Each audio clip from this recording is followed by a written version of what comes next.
Hello, I'm Bob Johnson. And I'm Don Welch. On March 12th, the Tennessee Valley was hit with the most devastating snowstorm in more than 100 years. Our crew and staff worked around the clock, bringing you the most up-to-date, comprehensive storm watch information. Many of you, of course, were without electricity for several days, and you missed what was happening right here in our own backyard. This News Channel 9 presentation is a full account of what transpired during Superstorm 93. Meet the folks responsible for getting the word out during a time when communication was essential. What we do to assess whether or not there is a storm watch is we take a look at how serious it is and what the threat is and how big a threat that is. If any of those factors come into play, the News Channel 9 will go on storm watch. On the Monday that I came to work preceding the end of the week, I saw that we may see a significant snow here, so I put it in the 7-day forecast. But I had to be very careful with it at that time because I knew a lot of things could change between now or Monday and the end of the week. Now, I understand we are going to our Beth Galvin. I think she is still on the side of the ridge. Good morning, Beth. Good morning, Don and Mike. We look off to the right here. We see a truck with a burgundy front, and it is scooting backwards. This guy has tried again and again to make it up that hill. We talked to him a little bit earlier. He has been here since 4 o'clock in the morning and cannot get up the speed to get off, and I guess he chooses not to try to use the off-ramp because that's not much better with the snow drifts. Behind him, another truck has been stranded for several hours, and there is a guy, if we can pan to the right here a little bit, and I'll try to get out of the way, there is a truck right here that is stuck up against the wall. We talked to this guy. He's over at the Sunset Cafe. He says he didn't actually hit the wall, but he's about 3 inches from the wall, and there's nowhere he can go. He can't slide backwards because the other trucks are blocking him. And so basically, there is really no one who can get through here right now. I didn't realize it was going to be, getting out to do the stories was going to be so challenging physically because, you know, just to get out to the highway, which was was about 100 yards from our hotel room, we had to go all the way around, and it took us about 30 minutes carrying all that equipment out there just to get out there. And once we were out there, you know, it wasn't a grand time, but I never felt physically in danger.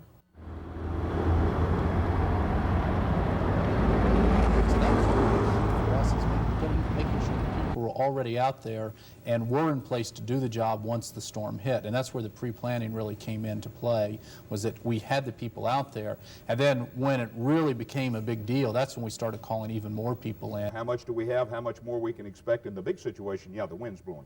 Well, we've had several reports of 5 to 8 inches. Right, that's a good average, the higher amounts in the mountains, and Bill and I got to get together on this, and it's a drier snow now, but still another 2, 3, 4 inches can't be ruled out. Most of the heavy stuff's going to quit before noon. The winds are going to get higher, and that's going to be a real problem. This is Superstorm. It is unbelievable winds. I've never seen a group of people come together and work so well together at one time. Our anchors were reacting to certain things, and it was just a totally different game than we're used to on a daily basis. Now, the biggest trouble areas right now are in Red Bank, North Chattanooga, East Brainerd, Sale Creek, and Soddy Daisy. The Electric Power Board reports that of 135 power substations, 36 of them are now down, and it could take 2 to 3 days for crews to repair the substations. Now, an EPB spokesman says they have their hands full just trying to get through to the snow to the problem in the first place. That has been a big problem for the last 36 hours. In fact, joining us now live from the EPB is Harold DePriest. Harold, can you give us an idea about the situation, what areas we can expect to be without power the longest? Yes, Mike, I'm Steve Clark. I'm sorry. And that's Our fine. apologies, Steve. That's fine. The power that's out right now is still in the Soddy Daisy area, out in the Ottawa and East Brainerd area. We still have several customers that are out in the Flintstone, Georgia, the south part of town. And in the Red Bank area, we've got a lot of those picked back up. A lot of the North Chattanooga area is picked back up. And there's still about 15 substations that are without power. The breakers are open, and there's no customers fed from those stations, and generally they average about 1,000 customers per station, so we're looking at 15 to 20,000 customers still out. Man, we were free-falling. I mean, and that's the nice thing about, again, going back full circle to working with Don and working with Bob. There was no net. You never knew what was going to happen next. You didn't know what emergency would hit next. You never knew what somebody was going to say on the phone. We have on the phone with us Lynn Nipper. Lynn is with the Bradley County, Tennessee 911 service. Good morning, Lynn. And we're experiencing a little problem. You there? Do we have Lynn? Yes, hello. Hi, Lynn. How are you? I'm fine. Well, Lynn, tell us just how bad or what kind of help is available for folks in and around Bradley County. Okay, presently we're pretty well socked in up here. All our records in our county are not running. They can't get out. Our patrol cars are having difficulty getting places. And our emergency ambulances, the snow drifts are too high for our ambulances. Really? So we're getting help from four-wheel drive clubs that have very high vehicles. And also we have requested help from the Army National Guard for the big trucks that we can transport medical patients and people who need help for heating. Lynn, are you having a surprising large number of people who are needing medical attention here today? Sir, I came on duty at 11 o'clock last night. We're still here. We can't get any relief in to relieve us. We were going up Interstate 75, and it was 35 miles an hour was the fastest we could go. Most times it was 15 to 20 miles an hour. And the farther we went, the deeper the snow got. It took us probably an hour to drive to Cleveland, which would normally be a 20-minute drive, and it ended an hour just because we had to dodge cars and drive so slow to be careful. Well, problems for area motorists started piling up just as the storm reached its full fury, and Mother Nature turned a morning drive into a bumper car arena. Joining them were reporter John Pless and photographer Tom Ching, who hit the streets early this morning. Headaches for Chattanooga police and motorists began early this morning, about the time when the heavy snow began accumulating. A driver traveling west on Macaulay lost control of his car. It careened into a 20-foot deep construction pit and flipped. He was treated for minor injuries. The drive out of town north turned treacherous, if not impossible at times. Wind-whipped snow reduced visibility and left a white blanket nearly a foot deep. That proved too much in Bradley County. Rescuers set up a command post. Their mission? To give a ride to work for emergency personnel. We've got approximately 6 four-wheel drive vehicles out right now that are picking up only essential personnel, nursing personnel. By daybreak, the storm's beauty was apparent, and so was its fury. Countless cars left behind by their drivers, automobiles stalled in drifts several feet deep. So as motorists gave up their cars and their travel plans, they tried to make the best of it at some of the area motels. Some had luck and some, well, they weren't so lucky. So we're trying to get a hold of our parents. We lost our friends, so Heather, you guys are watching? We're safe. We're waiting for a room, basically. It could take a day before Jessica finds a place to stay, but like most unexpected visitors, they're ready to go about their own way. We were headed for Bradenton, Florida. We're on our spring break with the kids, and we thought we'd hit some sunshine to get away from all the snow that we have up north. But obviously we didn't get away from it.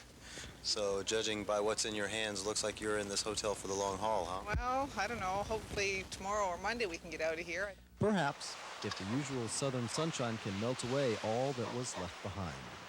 Even though you're the weatherman and you're supposed to be concerned with this, there's still the kid in me that had to go to the window and watch it snow and thunder and lightning all at the same time.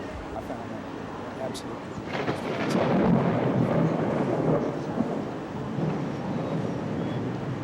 This was our way of telling the viewers it's serious out there, you know, and that really affected me, you know, having to sit and watch those people and know what they were going through out there. And how hard it was. That's the only way you can describe it, how hard it was for them, because it was painful, and there were times that you could see that pain in reporters' faces. There she is, freezing to death today. Our Karen Drew. Karen, you're doing a super job. Thank you. How's it going now? Well, it's still cold and it's still very, very windy. We're going to try to show you some of these drifts right now. We're standing here in front of the Smokehouse Lodge Hotel. If you can tell, this is just one of the drifts that's blocking in all these motorists, and this is not rare. This is how the whole parking lot looks. This is how the side of the roads look here on top of the mountain throughout the whole area. That's what motorists are having to try to battle, these big drifts and the blowing wind. Things aren't getting any better. Actually, they are getting worse. The temperature seems to be actually kind of dropping. Winds are picking up. Snow continues to fall. There doesn't seem to be an end in sight. Hopefully, things will be improving. But for the meanwhile, no road crews are working on the roads because of the terrible condition of the winds and the blizzard. And people seem just to be trying to stay indoors and trying to stay warm. It appears, Karen, it appears from this vantage point or where you're standing that The snow has let up just a little bit? I'm sorry, can you say that again, Don? I said it appears the snow has let up a little bit. Has it, or is that just deceiving to us? I think that's deceiving to you. I don't think that's the case by any means. The snow is continuing to fall. If you can see through here, I mean, we've got everyone trying to battle. We've got this lady here trying to find out, I guess trying to get whatever she can out of her trunk, if she can try to get any of her belongings to try to stay the night. Most motorists are staying the night. You can see through the parking lot the wind is definitely blowing, the snow is falling. It doesn't seem like it's really letting up any to me, actually. The drifts are getting worse, if you can see in the parking lot. They continue to rise. There's a van over there that seems to be kind of stuck. So basically the winds are going, the snow is falling, and it really isn't improving. Karen, what can you tell us about power line situations, tree limbs down? Have you been able to see anything from your vantage point there? No, I haven't been able to see anything right now where I am. Everything at the hotel is fine. There was a little flash. People were worried that the power was going to go out, but as of now, in this particular area where I'm at, there doesn't seem to be any problems, but I'm not saying that there aren't any problems in the rural parts. But as of now, no news on the power outages. We're going to ask you one or two quick more to let you get back inside. Number one, interstate is still closed, right? Yes, that's the case. I talked to the Department of Transportation just a few minutes, about 20 minutes ago. They said they don't even have road crews working on the scene. So it's going to be a long time. And even once the storm does finally end, who knows how long it's going to take to dig out. So Interstate 24 is closed. Highway 56 is impassable. And all the secondary roads are obviously you can't get through. Go back inside and warm up. We'll check with you later. Thank you very much. Our Karen Drew. Who's the photog that is with him? With her, if somebody can tell me. Greg Johnson, doing yeoman duty out there, because I mean, Greg has been giving us those live shots also you've seen. But there were a lot of people stranded there.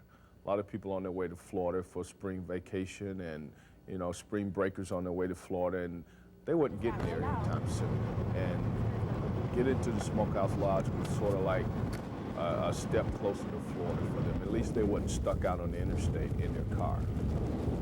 Again, officials are asking everybody to stay inside. Do not go outside if at all possible. The roads do promise to be treacherous, not only because they're slick, but because the winds are picking up. And as Neal mentioned, we're expecting hurricane force gales. And that means when you're out on the road and the winds will be blowing your car around, it will be difficult to take control of your vehicle, let alone on the slick roads. Now, of course, in the higher elevations, snow is expected to be much deeper than in the valley. And we're covered for that, too, because Karen Drew is on Monteagle Mountain tonight, and she joins us now live. Karen, how's life up there? Well, it's definitely cold, Mary Ellen. The snowfall has definitely picked up, and the temperature is dropping. So as the storm system moves through, that's going to mean some bad news for motorists. The roads are expected to ice up. But right now, Interstate 24 is clear. There are no problems. And they started working early this afternoon when the snow first started falling, and since then, they've been working nonstop. Salt trucks are busy loading up and heading out.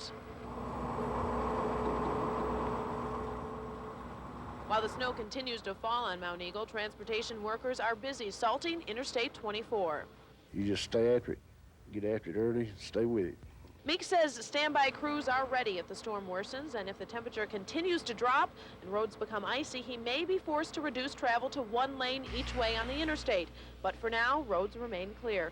Meanwhile, people here on Monteagle don't seem to be worried. People at Lockhart's Family Restaurant seemed more concerned with their dinner than the approaching storm and didn't understand what all the fuss was about. I'm just used to this. I'm not afraid of it. I'm not afraid to be out in it. Only time I'm scared of when it gets icy. I just got out, got off work. We always come up here on Friday. Neat. No reason to change now. Are you stockpiling anything, or is this kind of just a regular? I have granola bars and a full tank of gas. That's about it. The winds, it was terrible, and plus, it just was being outside the whole time, trying to do the coverage, trying to get all the interviews and talking to the people, and just being outside for a long period of time. Smart enough to go indoors, but I haven't seen it. That's what made it tough. The winds on top of the mountain was unbelievable. But I think that we did cover it. I think we were here for people to vent their emotions on the phone as we were taking the call-ins and things like that. Albert, I think people at that time just needed someone to talk to. Yeah, but be careful. Don't let the dog out. Now let's check with Paul Marler. Paul Marler's in Tracy City. Good morning, Paul. Good morning, Don. Am I on there? Yes, sir, you are. How's it going? You rascal, you hadn't got to talk to you in 10 years or so. I know, we have to do it on the air. How much snow you got on Monteagle? I'm going to say an average of 12 inches out on the flats. I've got drifts of 3 feet or over between my front porch and my pickup truck. Nothing is moving. Matter of fact, those of you at home right now, the pictures you are seeing are live from Monteagle Mountain right now. Go ahead, Paul. The main highway from Tracy City to Monteagle is blocked in several places. It is shut down. I believe your reporter told that earlier. Yeah. They're advising no one to move. Even the police vehicles are stranded with traffic in front and behind them. They can't get back to the station. Paul, I understand there's also been quite a few truck accidents there on the mountain as well on the interstate. The dispatcher in Monteagle has informed me coming up the mountain, that would be westbound towards Nashville, is blocked completely. There is no traffic going across Monteagle Mountain. People just need to stay home, don't you, Paul? Yes, sir. It is very hazardous up here. I'm clocking winds up to 43 miles an hour on my anemometer. Good grief. Sounds about right, Paul. Thank you. Paul, we appreciate it. We'll talk to you again after a while. Yes, sir. And now we go to WREA Radio in Dayton. And who do I have on the line here? This is Melinda Paradise, the station manager. Well, Melinda, how are you this morning? I'm doing just wonderful. How are you doing? We got the boss. You mean the boss had to get up and come in this morning? I spent the night last night. Boy, you're a party animal. I sure am. The wind is really high here. We have about 7 inches of snow currently, and the wind is gusting, and we have a lot of snow on our roads. Melinda, do you have any reports of power outages in and around Dayton or Ray County? The power is going off and on at different times, but right now it's on. When people called and told you that they had a child that was on oxygen, had 15 minutes left on the bottle, and they'd call 911 and they couldn't help. Things like that, and that happens quite a bit. And I could do nothing. I couldn't call anybody. Hey, Because I they'd need you already to go called to the 911. point and tear. In Friday's Hero, we pay tribute to all of the men and women who made a difference during the havoc of Superstorm 93. There's no way to mention all the kind or heroic acts witnessed during the long, cold days of the storm of the century. Emergency workers from all over did an outstanding job around the clock. But they couldn't do it alone, and the people of the Tennessee Valley refused to let each other down. We're blessed with people that help people and that care about people, and it's rewarding. And we worked real hard and didn't sleep hardly any at all, but when you see things like that, it's all worthwhile to see the people come together. Whether trudging through knee-deep snow on foot or reaching impassable areas in four-wheel drive, they all lent a helping hand. There were daring rescues, but just as important were the food and fuel runs for stranded neighbors. Well, maybe someday somebody will do something for me like this. You know, I helped them today, they'll help me tomorrow. And let's not forget the hundreds of volunteers who manned local shelters, helping to feed strangers who had nowhere else to go. Nowhere to go was also a problem for travelers stranded on I-75, but their guardian angel, Ernestine Hurd, lowered buckets of food and drink from an East Ridge overpass. I hope so, because everybody's been pulling together through this storm, and that's what's most important, is helping each other out. Some of the rescues we watched through the eyes of photographers. Other stories came from viewers who called to share their stories with us. None of them more extraordinary than Elsie Owenby's. Miss Owenby? Hey, hi there. How are you? Paramedics Richard Tanner and Bill Reed and RN El Sarin were among those who took part in saving Mrs. Owenby's life. It was a rescue attempt that involved 2 wrecked and stranded ambulances and 1 stranded rescue vehicle, but all arrived on foot after as long as a 3-mile hike through waist-high snowdrifts, dragging equipment in hand. Over a course of 8 hours, this heart attack victim clinically died 3 times, but was resuscitated. Finally, she was transported safely to Humana East Ridge Hospital. Everybody has a guardian angel, and I feel like all of these is mine because they saved my life. Here are some of the stories you called in to tell us about, all of them in honor of the thousands of heroic acts displayed during the blizzard of '93. My special hero is Guy Broom. He took kerosene to elderly people, and the ones that didn't have a kerosene heater, he took them out and put them in homes that did have heat, and he took food to a lot of people. I would like to nominate Mark Hutchings. He had to come out in the blizzard Saturday and had picked up my family and I. We were without heat. I'd like to thank the Sunset Cafe staff for the job well done. They were there 5 days and 5 nights, and I ate there personally as I was stuck on the freeway. My brother, Mark Lindsay, and even though he didn't have any heat or power or anything, he's volunteered to take nurses back and forth to Erlanger in Stone. He came down yesterday with a tractor and a scraper and cleaned my driveway off with several others, and I didn't even know the name. William Pickett of Whitwell, Tennessee, suffered a heart attack Saturday morning, Ambulance attendants couldn't reach him. The surrounding community are all pitched in with four-wheel drive and other help. They all put aside their own needs and concentrated on him. With their help, we got him to the hospital. We lost a great man that day, but these that helped are truly heroes. To these people and the many others out there who reached out to their neighbors, we at News Channel 9 salute you as this week's Friday's Heroes. There were so many acts of human kindness we don't get to see on a day-to-day basis, particularly in news. For Howard High School junior Lamel Johnson, a little wet weather meant a lot of extra tips. They tipping good, especially people off the mountain. They coming in, they saying how you doing, you know, we saying hello. So they bring in money, tip well, you know. They figure they're going to be stuck, so they might as well be generous with you? Yeah, I guess so, but some nights it ain't too good, but the night's been pretty good. Inside the Broad Street Red Food, shoppers loaded up with supplies and dispensed a little advice on how to get by in the snow. That's the only thing God promised us, bread and water. He didn't promise anything else, so you can survive. Of course, Essie didn't mention the ice cream and potato chips in her cart. But with dinner in hand and a four-wheel drive vehicle outside, this Lookout Mountaineer wasn't worried about the white stuff. This is not going to put any damper in your lifestyle. No, actually, it's gonna invigorate it quite a bit. You know, snow, sledding and skiing, that sort of thing. Out on the golf course tonight, probably, till 2 or 3 in the morning. If popping a tape in the VCR is about all you're up to, then Video USA had the snow special for you. Pamela Moore says she may be stranded, but she isn't gonna be bored. Down the street at Mr. T's, the calls were coming in as the pizzas piled up. This restaurant has a monopoly on snow-stranded pizza lovers tonight. They're the only pizza delivery place with the four-wheel drive ready and the crews willing to brave the mountain roads. A lot of people are sledding up there right now, but yeah, we pretty much have the market up there. You know, you had a job to do, you had to get the story, but at the same time, your body told you, get out of this, get back in the truck, there's heat in the truck. Black ice will be a problem for everybody, not only tonight, but tomorrow morning. So really, the information that we're giving you could be, life-saving. Three hours from now, it may not matter that these roads are open if they're wet and icy, because there's no way the road crews can get to everything. Oh, that's right. What's happening is, as the sun sets, the temperature will begin plummeting, and it's just right around freezing now.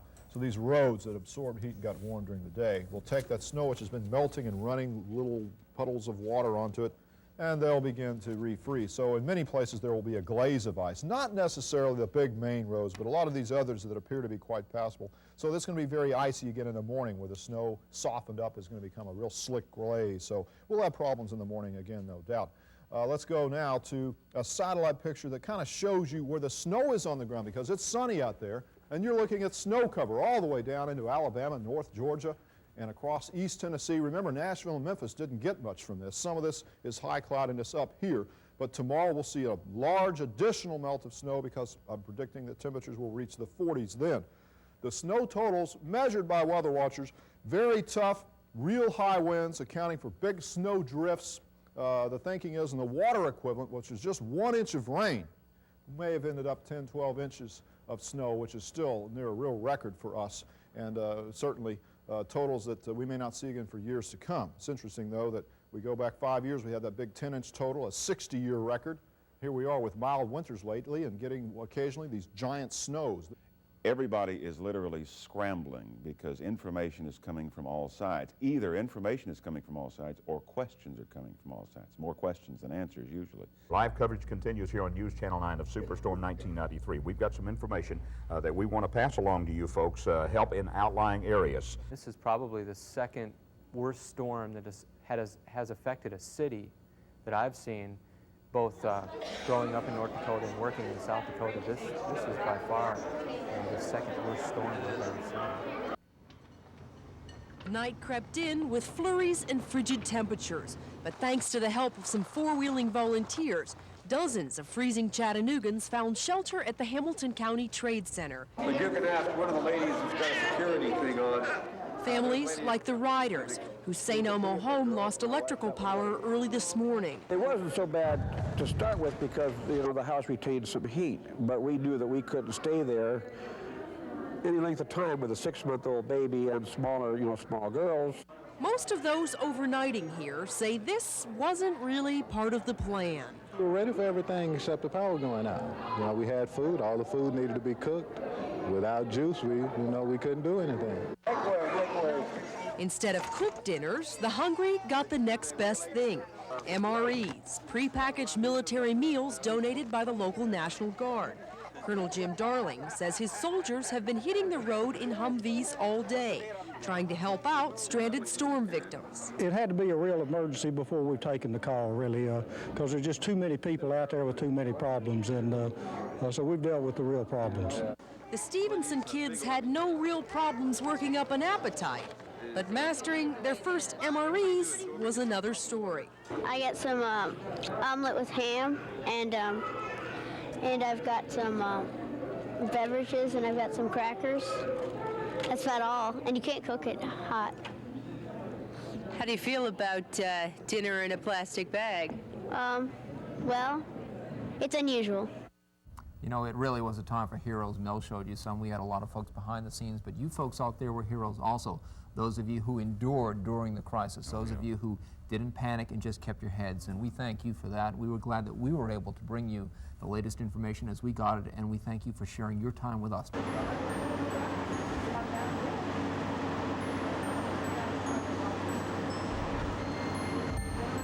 It was a nightmare. There were millions of phone calls, it seemed like, when there was really probably about 500, and the phones rang off the walls.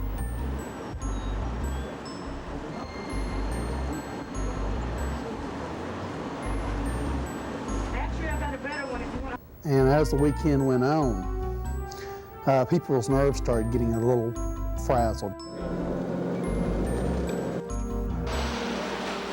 Cameron Hill would have been great to sled down. I didn't get to go play in it at all.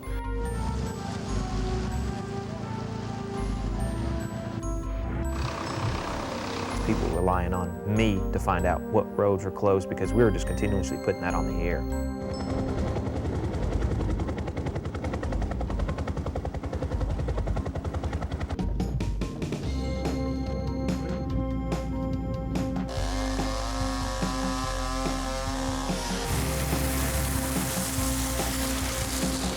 On the way, we stopped and helped 15, 20 different people.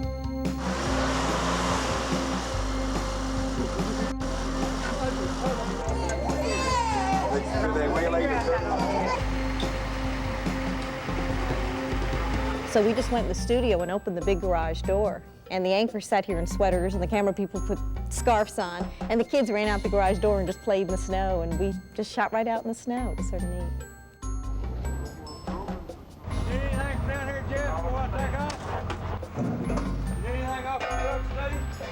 Once I got to work, I had to become informed, just like that. I had to know where everything was happening and what the status was of everything. We had daffodils, we had everything.